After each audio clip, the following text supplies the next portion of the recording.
आयोजित इस विशाल और भव्य बौद्ध महोत्सव कार्यक्रम में हम सबके बीच में विराजमान पूज्य भिक्षुगण अभी आपको संबोधित कर चुके हैं। डॉक्टर भीमराव यशवंतराव अंबेडकर जी हमारे बीच में उपस्थित श्री भगवान गवई साहब,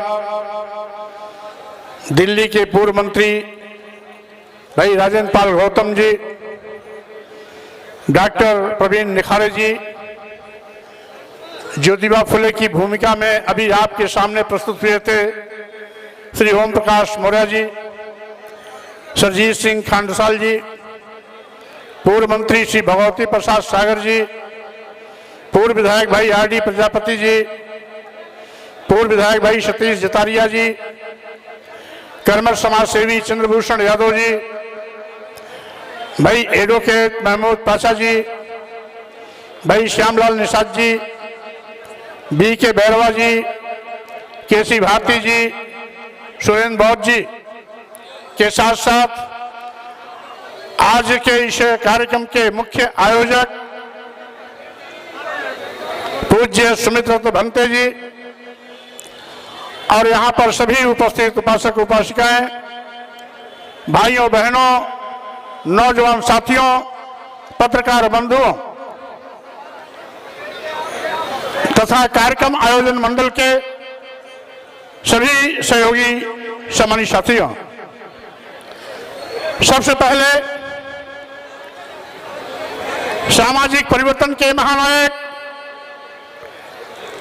ज्योतिबा फुले जी, शिक्षा के क्षेत्र में क्रांति जगाने वाली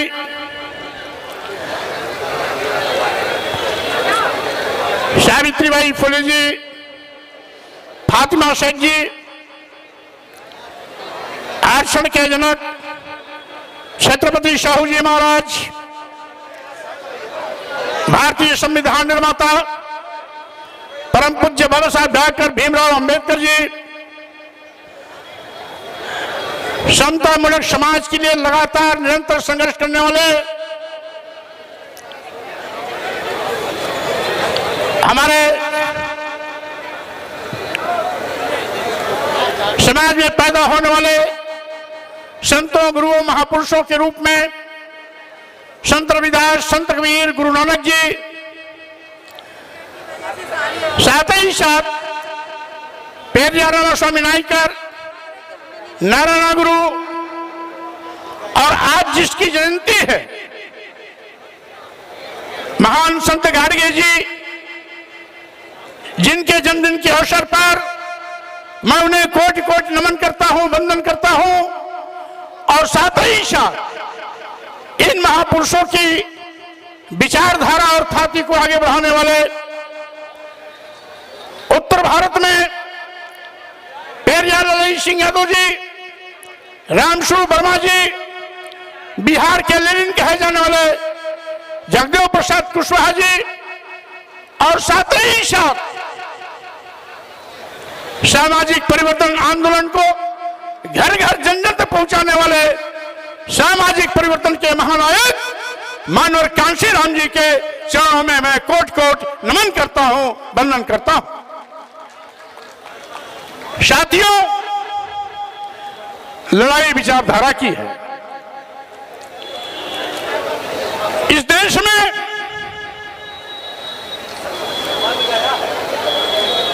तथागत बुद्ध ने मानो एक समान की विचारधारा को जमीन पर उतारने के लिए समतामूलक समाज की स्थापना का शंखनाद किया था।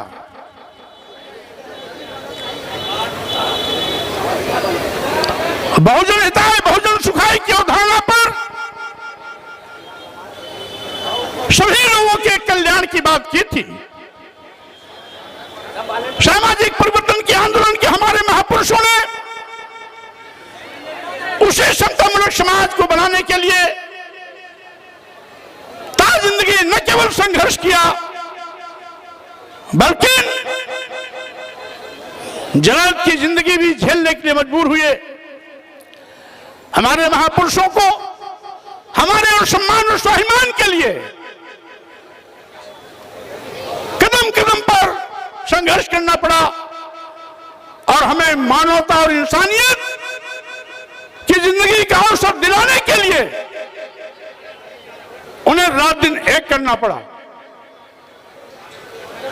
आज उसी का नतीजा है। इन्हीं महापुरुषों की विचारधारा पर आज हमारा देश संचालित किया जा रहा है।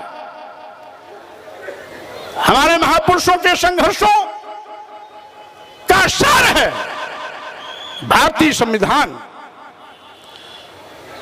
समतामूलक समाज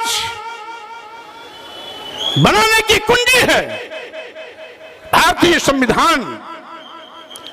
सबको न्याय और सम्मान दिलाने का आधार है भारतीय संविधान। बिना भेदभाव के सभी को सम्मान स्वाभिमान के साथ जीने का अवसर देता है हमारा भारतीय संविधान। लेकिन आज उस भारतीय संविधान पर कहीं न कहीं सत्ता में बैठे हुए लोगों की आंख लगी हुई है। किसी न किसी तरीके से भारतीय संविधान को खत्म करने पर आमादा है। यही कारण है कि भारतीय संविधान कानूनों को खत्म तो नहीं कर पाए, लेकिन एक एक करके भारतीय संविधान की व्यवस्था को तार तार करने में भी नहीं चूक रहे हैं। आप जानते हैं भारतीय संविधान हमारे देश के नौजवानों को शिक्षा का अधिकार देता है। मौलिक अधिकार के रूप में शिक्षा हमें अधिकार के रूप में मिला हुआ है। लेकिन हो क्या रहा है? आज उत्तर प्रदेश की सरकार ने 27,000 प्राथमिक स्कूल बंद किए। 27,000 प्राथमिक स्कूल बंद किए, ये कहकर के कि स्कूलों में छात्रों की संख्या नहीं है। अगर 27,000 स्कूलों में छात्रों की संख्या नहीं है तो ये निकम्मापन किसका है? ये विफलता किसकी है? 27,000 स्कूल बंद करने के कारण सरकार अपने पैर पर पर्दा डालने के लिए उसको बंद करने का काम करती है और हम लोग चुप पे बैठे हुए हैं। आप नहीं जानते ये बाबा साहब डॉक्टर अंबेडकर के द्वारा दिया गया भारतीय संविधान का सबसे बड़ा अधिकार जो शिक्षा का अधिकार है उसका कत्लेआम किया जा रहा है। बाबा साहब डॉक्टर अंबेडकर ने सपना संजोया था जिस समाज को धर्म कर्म भाग्य और भगवान के नाम पर हजारों साल तक गुलाम बनाया, धन धरती शिक्षा सम्मान से वंचित किया, उस समाज को आगे बढ़ने के लिए समुचित अवसर और प्रतिनिधित्व की आवश्यकता है। भारतीय संविधान के माध्यम से बाबा साहब डॉक्टर अंबेडकर ने हमें सरकारी नौकरियों में प्रतिनिधित्व की व्यवस्था की। लेकिन आज सरकारी नौकरियां खत्म हो रही हैं और जब सरकारी नौकरियां खत्म होंगी तो स्वाभाविक रूप से देश का करोड़ों करोड़ नौजवान बेरोजगारी का शिकार होगा, बेरोजगार होगा, भूखमरी के दौर से गुजरेगा। और साथ ही साथ जो लोगों के अंदर में आज पढ़ाई के प्रति एक ललक है वो ललक कुंठित होगी कि जब बच्चे को बेरोजगार ही होना है तो पढ़ाने लिखाने से क्या फायदा। यानी ये हमारे शिक्षा के अधिकार को न केवल मटियामेट कर रहे हैं बल्कि आने वाली पीढ़ी को बेरोजगार बना करके साथियों, उन्हें निकम्मा भी बनाने के लिए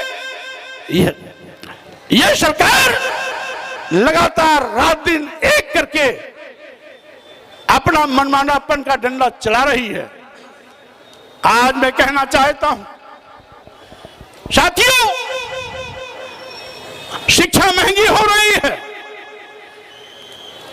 महंगी शिक्षा होने का मतलब गांव, गरीब, मजदूर, किसान के बच्चे उच्च शिक्षा से वंचित हो जाएंगे।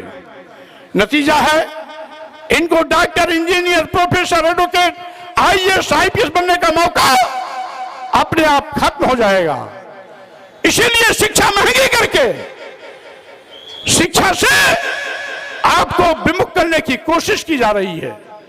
आपको समझना होगा, बाबा साहब डॉक्टर अम्बेडकर ने और हमारे देश के तमाम सामाजिक परिवर्तन के महापुरुषों ने जो एक सपना संजोया था, देश आजाद होगा, हमारा अपना देश होगा, हमारा अपना कानून होगा, हमारा अपना भारतीय संविधान होगा, जिसके माध्यम से हम अपनी बिगड़ी को बनाएंगे। लेकिन बिगड़ी को बनाने की बात तो जाने दो, जो बात बनने की शुरुआत हुई थी, सत्ता में बैठे हुए लोग उसको बिगाड़ने पर लगे हुए हैं। आपको सावधान रहने की आवश्यकता है। आज बेरोजगारी पर लोगों का ध्यान न जाए, महंगी शिक्षा पर लोगों का ध्यान न जाए, 27,000 प्राथमिक विद्यालय बंद कर दिए गए, इस पे चर्चा न हो। इसलिए ये लोग हमको हिंदू, मुसलमान और मंदिर मस्जिद के पचड़े में फंसाकर अपना उल्लू सीधा करने में लगे हुए हैं। हम फंस जाते हैं हिंदू मुसलमान के चक्कर में, हम फंस जाते हैं मस्जिद और मंदिर के चक्कर में, और साथ ही साथ ये अपनी दुधारी तलवार हमारे हितों पर चलाने का काम कर रहे हैं। हमें शिक्षा से वंचित कर रहे हैं, संवैधानिक अधिकारों से दूर करने की कोशिश कर रहे हैं। यही नहीं साथियों, आज जातिवाद गणना की मांग, जातिवाद गणना की मांग को लेकर के इस देश का प्रधानमंत्री ये कहता है कि हम पिछड़ी जाति में विश्वास नहीं करते।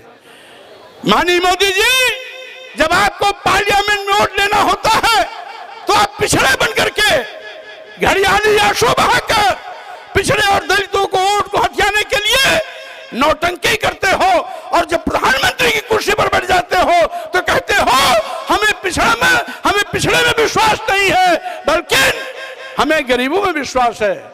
मैं कहना चाहता हूं, क्या इस देश का दलित गरीब नहीं? क्या इस देश का पिछड़ा गरीब नहीं? अगर इस देश का दलित और पिछड़ा गरीब नहीं है तो गरीब कौन है? क्या अदानी गरीब है? क्या अंबानी गरीब है? क्या इस देश के चंद पूंजीपति गरीब है?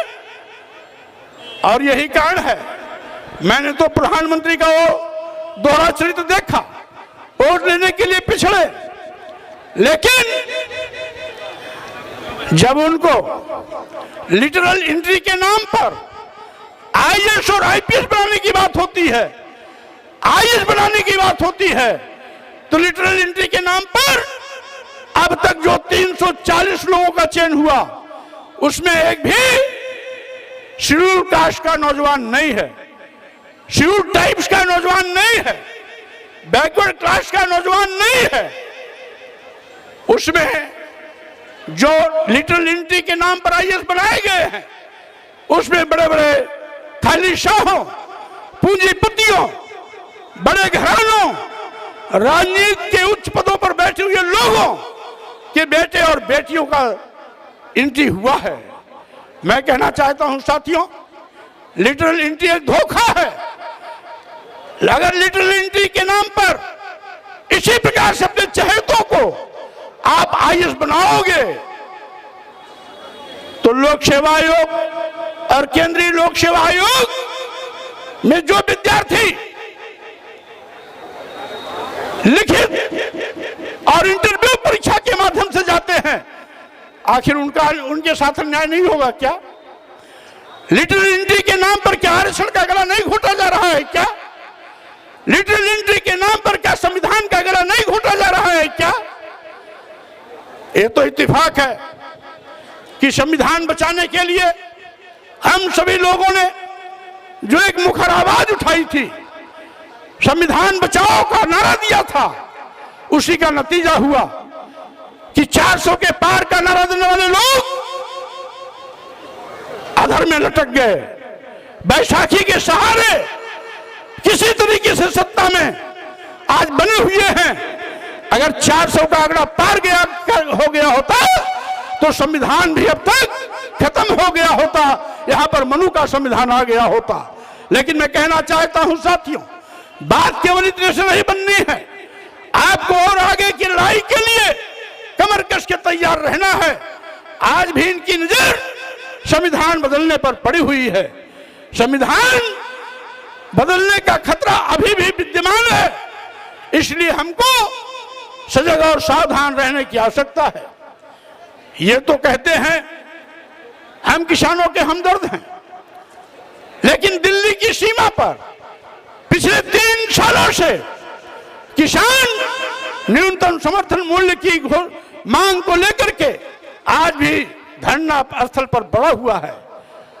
हजारों किसानों ने दम तोड़ दिया, शहीद हो गए, लेकिन गूंगी बहरी अंधी सरकार के कान पर जू तक नहीं रहेगी। किसानों की समस्या भी आज भी यथावत पड़ा हुआ है। उत्तर प्रदेश में छुट्टा जारों का आतंक किस हद तक बढ़ गया है कि किसान का सोना भी दूर हो गया। रात भर किसान अपनी फसल ताकते हैं उन छुट्टा जालों से बचाने के लिए, लेकिन किसानों के आंसू पोंछने के लिए सरकार के पास कोई उपाय नहीं है। आज यही नहीं, आज सरकारी अस्पतालों में गरीबों के लिए जो निःशुल्क दवाएं मिला करती थी, वो दवाएं गायब हो गए हैं।